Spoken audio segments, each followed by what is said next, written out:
Je vais faire le numéro P7, la page 473 du chapitre 12. Donc, on a la figure 1278, donc ce que j'ai essayé de reproduire. Donc, on a une échelle de 3 mètres qui est à côté sur un mur et sur le plancher. Donc, cette échelle-là a une masse de 70, de 10 kg. Et on a un angle ici au sol de 70 degrés. On vous dit qu'il détermine la force normale sur le mur et sur le sol s'il y a une femme de 50 kg qui est située à 1 mètre du bas de l'échelle. Donc, on veut déterminer, en fin de compte, les forces normales. Et il y a une petite chose ici, on va supposer qu'il n'y a pas de frottement sur le mur. Okay? Donc, le frottement est sans mur. Ça veut dire que sur le mur, il va n'y avoir qu'une force normale seulement qui va pousser contre l'échelle. N'oubliez pas qu'on doit regarder ce que subit l'objet. Puis nous, on est en train de regarder l'échelle. Donc, l'échelle subit une normale du mur comme ça. Et subit aussi son propre poids, qui va être de 98 newtons.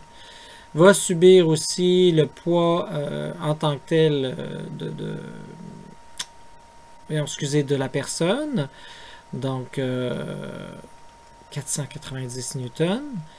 Et en tant que tel, va subir sur le sol une normale aussi. La normale qui est comme ça, du sol. Donc, on va mettre normale sol.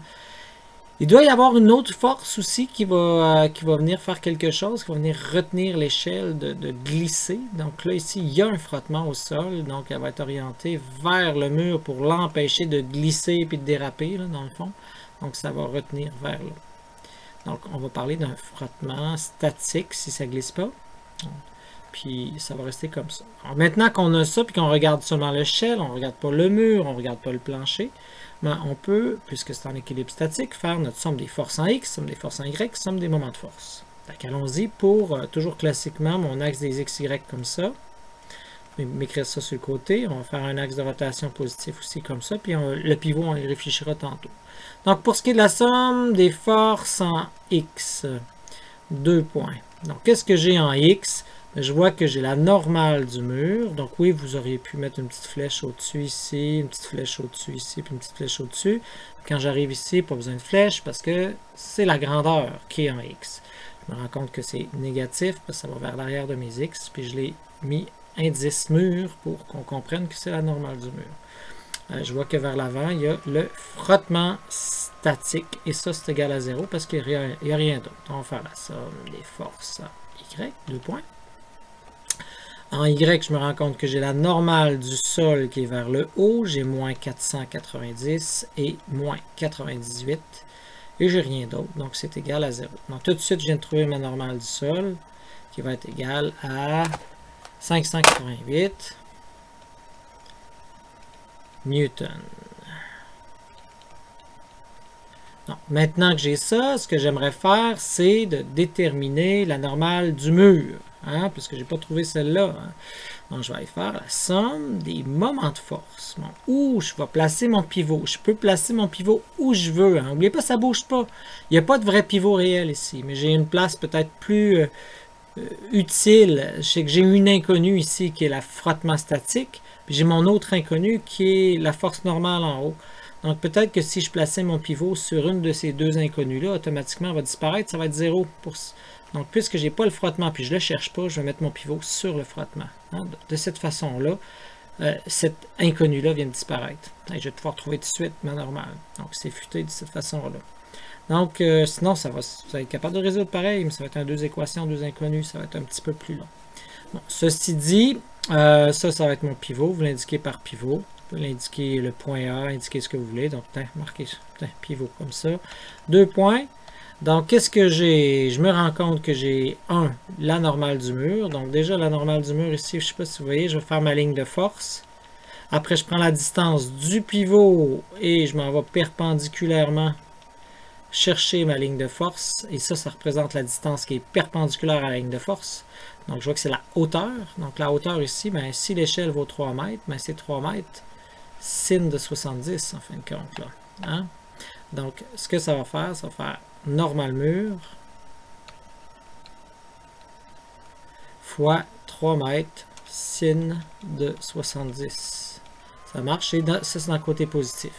Maintenant à ça, il va falloir soustraire le 98 et le 490, donc moins. Pour ce qui est du 490, je vais faire le même principe, je vais faire ma ligne de force. Donc, je ne sais pas si vous voyez ici, je trouve ça plus facile de faire ma ligne de force. Et je vais prendre la distance au sol, donc ça va être la distance perpendiculaire tout de suite ici, là, ce qui est ici. Oubliez la force qui est en dessous, là, je fais juste penser à la distance. Donc, si ça c'est 1 mètre, ben, c'est 1 mètre cos de 70. Donc, ici, ce que ça va me faire, c'est 490 fois 1 mètre, cos de 70. Et après, j'ai moins 98. Elle est à 1,5 parce que c'est au milieu, cos de 70. Donc, et ça, c'est égal à 0. Donc, vous êtes capable de tout additionner, trouver n mur égal. Là. Et un coup, vous allez trouver n mur, éventuellement, vous êtes capable de trouver le frottement. Hein? Parce que vous savez que le frottement va être égal à n mur. Et en B, justement, on vous dit que si c'est égal au frottement statique, ben, on vous dit quel est le coefficient, dans le fond, statique. Et voici comment c'est écrit. On vous dit, dans ce cas, quelle est la valeur du coefficient de friction nécessaire entre le sol et l'échelle. Donc, on va parler pour éviter que ça bascule, pour éviter que ça dérape. Donc, on va parler de frottement statique maximal.